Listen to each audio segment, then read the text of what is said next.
In this chapter, we'll study what is combustion, types of combustion, what is a flame, structure of a flame, what is fuel, fuel efficiency, and the harmful effects of burning fuels. So let's start this chapter. So what is combustion? The process of burning any substance is called as combustion. In the chapter of metals and non-metals, we saw an activity where we burn a magnesium ribbon in air, and we saw that magnesium oxide is formed. Along with the magnesium oxide, we can find flames, that is heat and light is also formed. Similarly, when coal is burned, we'll get heat along with light. So we can define combustion as a chemical process in which a substance reacts with oxygen to give off heat. The process in which a substance reacts with oxygen to give off heat and light is called as combustion. The substance that undergoes combustion is said to be a combustible substance. That is, a substance which can burn easily in air is said to be a combustible substance. For example, paper, petrol, diesel, CNG, LPG, kerosene, wood, coal, candle, matchstick, etc. And those substances that do not undergo combustion are called as non-combustible substances. That is, these substances that do not burn in air. For example, glasses, stones, iron, etc. So these combustible substances are also called as a fuel. The fuel may be solid, liquid or gas. So combustion is a process where a substance burns in air to give off heat and light. So this light which is given off would either be as a flame or a glow. We'll study more about fuels and flames in the following slides. Now let's see the requirements of combustion. So what are the conditions required for combustion? A combustible substance or a fuel is required. Air or oxygen is required. That is, without the supply of oxygen, combustion doesn't take place. And finally, heat or ignition temperature is required. That is, heat is provided to the combustible substance in order to raise its temperature above the ignition temperature. So only if these conditions are satisfied, combustion takes place. Now let's see these conditions briefly. In the previous slide, we saw what all are combustible substances. Those substances that can burn easily in air to give off heat and light are called as combustible substance. Now let's see the next condition where air is required for combustion. In order to understand that, let's see a simple experiment. Place a lighted candle over a wooden table and place a chimney over the top of the candle on a few wooden blocks in such a way that air can enter into the chimney from the below, and see what happens to the flame. In the next case, remove these wooden blocks and place the chimney as such onto the wooden table. And the third case, place a glass plate over the chimney and see what happens to the flame. In the first case, we can see that the air enters into the chimney from below, and because of the presence of oxygen, the candle burns freely. In the second case, we can see that the candle, it flickers and finally extinguishes. It's because the air cannot enter below the chimney, and what all air which is present inside the chimney is used by the candle for burning, and when there is no air, it flickers and it extinguishes. In the third case, what happens is that the flame goes out. That is because the air is not available, therefore it extinguishes. So from this experiment, we can say that air is required for combustion. Now let's see how heat is required for combustion. Let's see a few examples. Does a matchstick burn by itself? No. When a matchstick is rubbed on the sides of a matchbox, heat is created due to friction and thus matchstick burns. Similarly, a paper, it also doesn't burn on its own, but it burns when a matchstick is brought to it. But if we use a lighted matchstick to a piece of wood, or in the case of a coal, it doesn't burn as how it burns a paper.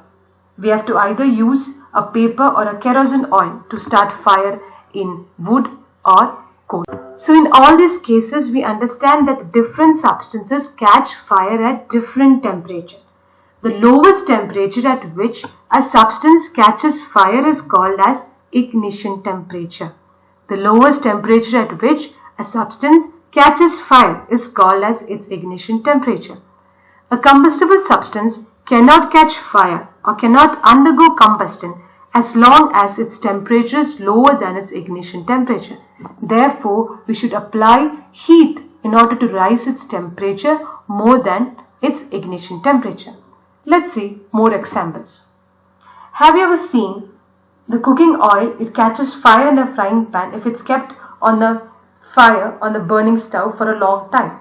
That is because the oil, it reaches its ignition temperature and it catches fire. Similarly, in the case of a kerosene oil, if you burn a matchstick and near a kerosene oil, it catches fire quickly. But wood does not catch fire easily at room temperature. Even if you bring a matchstick near the wood, it would not catch fire. So from this we can say that the ignition temperature of kerosene is lower than that of wood. Now, real-time example are the forest fires.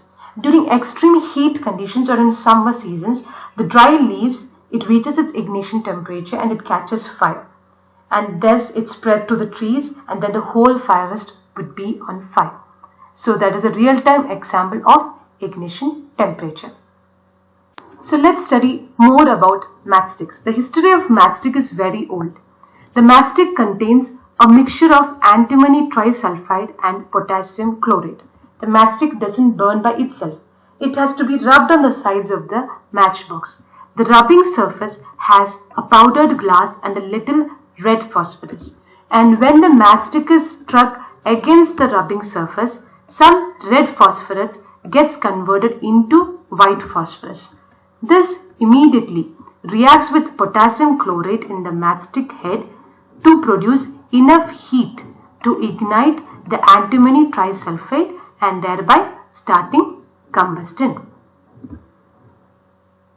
So the substances which have very low ignition temperature and which can easily catch fire with a flame are called as inflammable substances. So this is a symbol of an inflammable substance, and we can find the symbol over the trucks which have a petrol, alcohol and all. See this symbol. So the examples of inflammable substance are petrol, alcohol, LPG, etc. So we studied how fire is formed. Now we'll see how we can control fire. The three essential requirements for combustion or for producing fire are fuel, air and heat to raise the temperature beyond the ignition temperature. So how can we control fire? So we can control fire if we remove one of these requirements. If one of these requirements is not satisfied, combustion doesn't take place. So let's see how we can control fire. So the first case is that we could remove the fuel. In most cases, the fuel cannot be eliminated. For instance, if a building catches fire, the whole building is a fuel. So we cannot remove the fuel as such.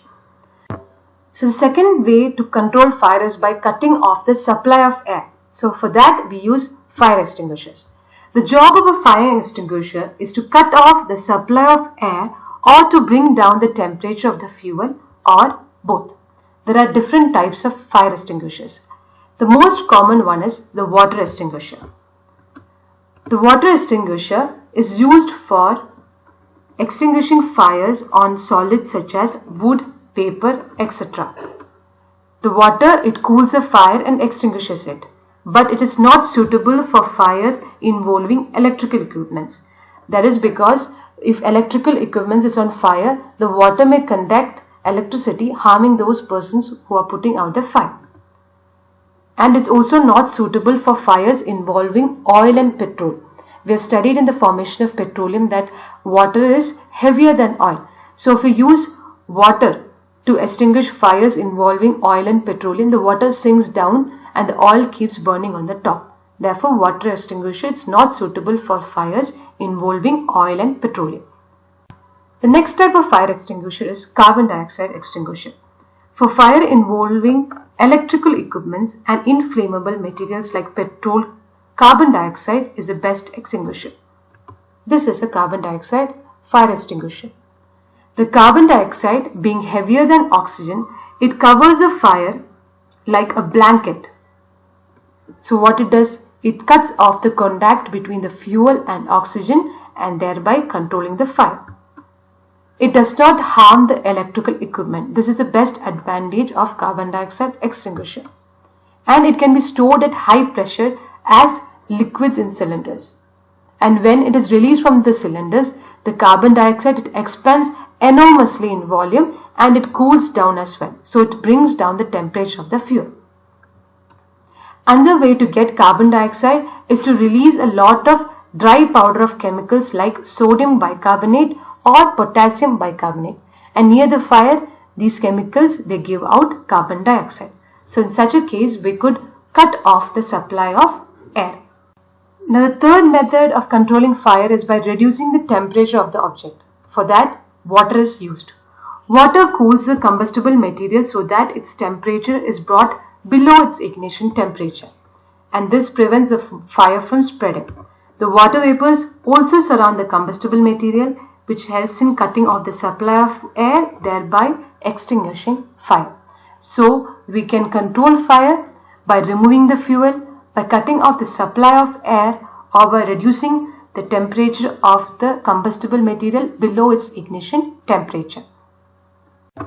So we saw what is combustion, what are the conditions required for combustion, and now we'll see the types of combustion. There are three types of combustion: rapid combustion, spontaneous combustion, and explosive combustion. Now let's see rapid combustion. The combustion in which a material burns rapidly and produces a lot of heat and light is called as rapid combustion. Example: LPG, kerosene oil, petrol, natural gas, etc. If you bring a burning matchstick or a gas lighter near a gas stove in the kitchen, and if you turn on the knob of the gas stove, we can see that the gas burns rapidly and it produces heat and light. So such type of combustion is called as rapid combustion. So what is spontaneous combustion? The combustion in which a material suddenly bursts into flames without the application of any apparent cause is called as spontaneous combustion. That is, in this type of combustion, no external heat is required. It burns on its own. For example, phosphorus, the spontaneous combustion in coal dust, which results in many disastrous fires in coal mines, and also the spontaneous forest fires, which are sometimes formed due to the heat of the sun or lightning strike, are examples of spontaneous combustion. Now let's see explosive combustion. When a material is ignited, a sudden reaction takes place with the evolution of heat, light and sound, and a large amount of gas is also formed in this reaction. Such a reaction is called as explosion. For example, if a cracker is ignited, what happens?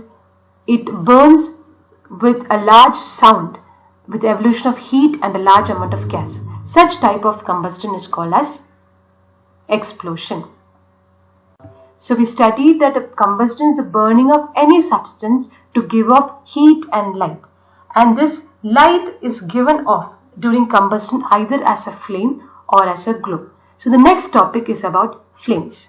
Flame is a visible gaseous part of the fire. Example of flames is the flame of a Bunsen burner, of a candle, of a kerosene lamp, as well as the flame of a gas stove.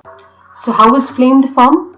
The substances which vaporize during burning gives flames. That is, flames are a result of the substances which vaporizes on burning. For example, the kerosene oil and molten wax. They rise through the wicks and are vaporized during burning, thereby forming flames.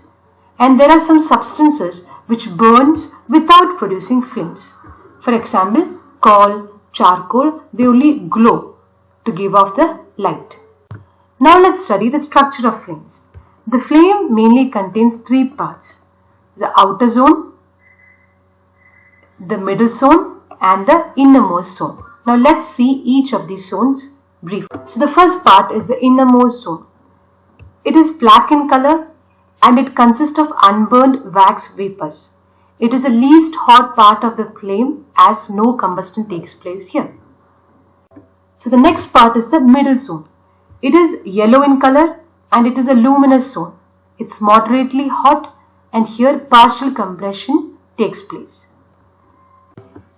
Third one is the outer zone or the outermost part of the flame.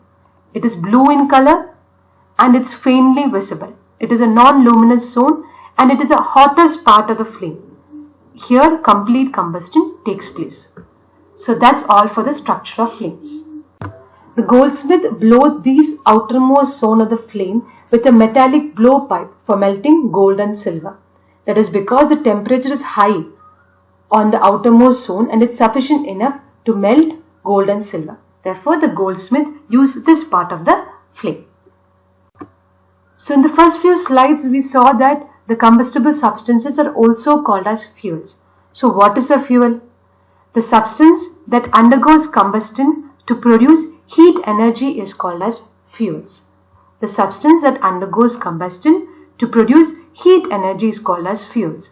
But all combustible substances burn and it's not necessary that they produce a large amount of heat. Hence we can say that fuels are combustible substances, but we cannot say that all combustible substances are fuels.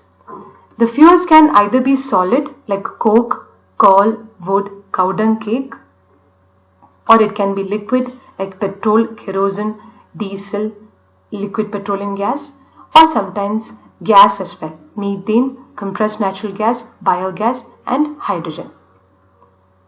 So fuel is said to be a good fuel if it is readily available, that is, it is easy to transport, it's cheap, it has a moderate ignition temperature, it produces a large amount of heat, and it does not leave behind any undesirable substance. And the fuel which satisfies all these characteristics of a good fuel is said to be an ideal fuel, and probably there is no such ideal fuel present. So we studied that all fuels produce heat energy on burning. Some fuels burn more heat than other fuels. So how can we choose which one is better? Or how can we understand the efficiency of the fuel? So for that we use calorific value. The efficiency of a fuel can be estimated by calculating the calorific value. What is calorific value? The amount of heat energy produced on the complete combustion of 1 kilo of fuel is called as its calorific value, and it is expressed in the unit of kilojoules per kilo. Kilojoule is the unit of energy and kilo is the unit of mass. So the amount of heat energy produced on the complete combustion of 1 kilo of fuel is said to be calorific value, and it is expressed in kilojoule per kilo. For example, if the calorific value of LPG is 55,000 kilojoules per kilo, we can say that 55,000 kilojoules of heat energy is produced on the complete combustion of 1 kilo LPG. So these are the calorific values of different fuels. The cow dung cake has a calorific value of 6,000 to 8,000 kilojoules per kilo. Wood 17,000 to 22,000. Coal, the calorific value is 25,000 to 33,000. Petrol 45,000 kilojoules per kilo. And kerosene 45,000. Diesel 45,000. Methane 50,000. Compressed natural gas, it has a calorific value of 50,000. Liquid petroleum gas has a calorific value of 55,000. Biogas 35,000 to 40,000, and hydrogen, it's 1,50,000 calorific value. So the last topic of this chapter is the harmful effects of burning fuels. The increasing fuel consumption has harmful effects on our environment. So let's see some of the harmful effects. The carbon fuels like wood, coal, petroleum, it releases unburnt carbon particles, and these fine particles are dangerous pollutants causing respiratory diseases such as asthma. That is, when we burn wood, it gives a lot of smoke which is very harmful for the human beings. And the trees which provide us useful substances are also lost if we use wood as a fuel. Moreover, cutting these trees leads to deforestation, which is very harmful for the environment. The incomplete combustion of these fuels, such as wood or coal, it gives us carbon monoxide gas. It is a very poisonous and dangerous gas that even results in the death of human beings. Another harmful effect is that the combustion of most fuels they release in carbon dioxide in the environment, and the increased concentration of carbon dioxide in the air, it causes global warming. Global warming, it is a rise of the temperature of the atmosphere due to the increased concentration of the carbon dioxide, and this results in the melting of polar glaciers, which also leads to floods in low-lying areas. So burning of coal and diesel, it releases sulfur dioxide gas. It is an extremely suffocating and corrosive gas. Moreover, petrol engines gives off gaseous oxides of nitrogen. So the oxides of sulfur and nitrogen, they dissolve in the rainwater and form acids such as sulfuric acid and nitric acid. And such a rain is called as acid rain, and it is very harmful for crops, buildings as well as soil. So the use of diesel and petrol should be minimized. It should be replaced by compressed natural gas, as it is a much more cleaner fuel.